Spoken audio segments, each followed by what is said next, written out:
So turn Genesis 27. Let's start the reading from verse 38. Is this amplified? And Esau said to his father, as thou, whenever you see thou, you know it's King James. Have you only one blessing, my father? Bless me, even me also, O my father. Then Esau, no longer able to restrain himself, raised his voice and wept loudly. Yeah. Then Isaac his father answered and prophesied and said to him, your dwelling shall be away from the fertility of the earth and away from the dew of heaven above. But you shall live by your sword and serve your brother.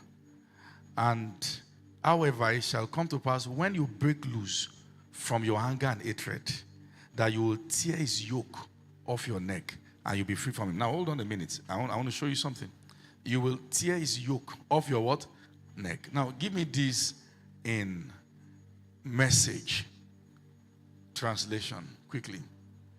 Verse 40. Who is there? And he said to him, all right, you will live far from earth's bounty and remote from heaven. Ah, Jesus. You will live remote, that is away from heaven's dew. That won't be your portion. Ah, look at it. He said you will live by your sword, hand to mouth. You will serve your brother. But when you can't take it anymore, you know your problem, you can still take it.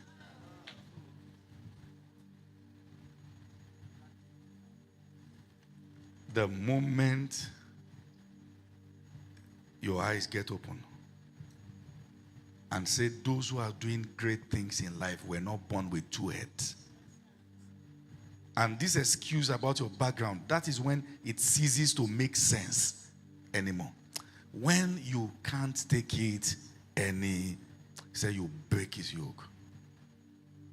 Meaning that anger has a role to play in the journey of emergence. That's it. What I found, I mean, I've seen it. The problem with many believers is that they are too contented. Anger is going to make you dream more.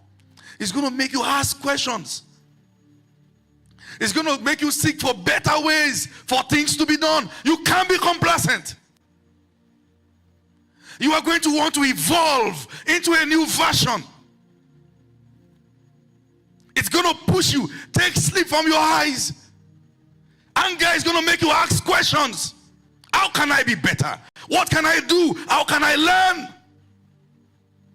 Anger is going to make you leave your comfort zone. Get mentors. I'm tired. Somebody has to break through in this family now.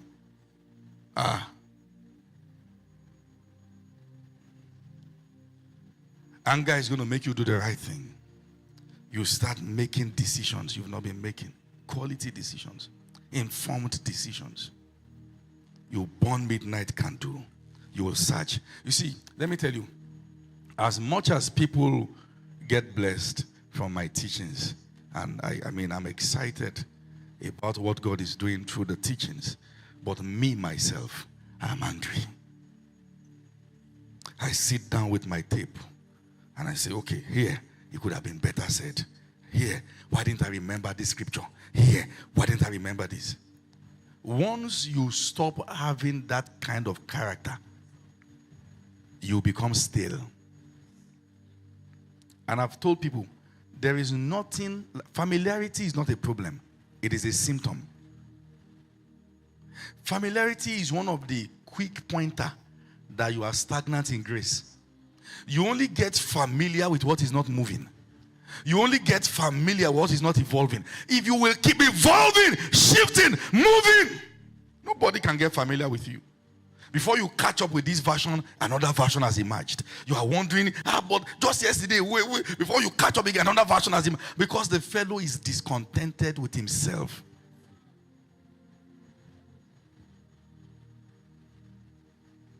My wife was telling you about me asking her doctrinal questions. And I wasn't joking when I said the only reason I'm going to excuse you because you are not the one who wrote the song. When I sit on your matter about doctrine, you are now looking. When God is preparing for a generation that is asking questions. This thing must push you. Are you following what I'm saying? Lift up your right hand, everyone, wherever you are seated. Say it loud and clear. I refuse to be normal. I can't, say it again. I can't take this anymore. Is there anyone like that? Is there anyone? Is there anyone? Is there anyone? Is there anyone? Huh? Is there anyone? How hungry are you? Huh? How?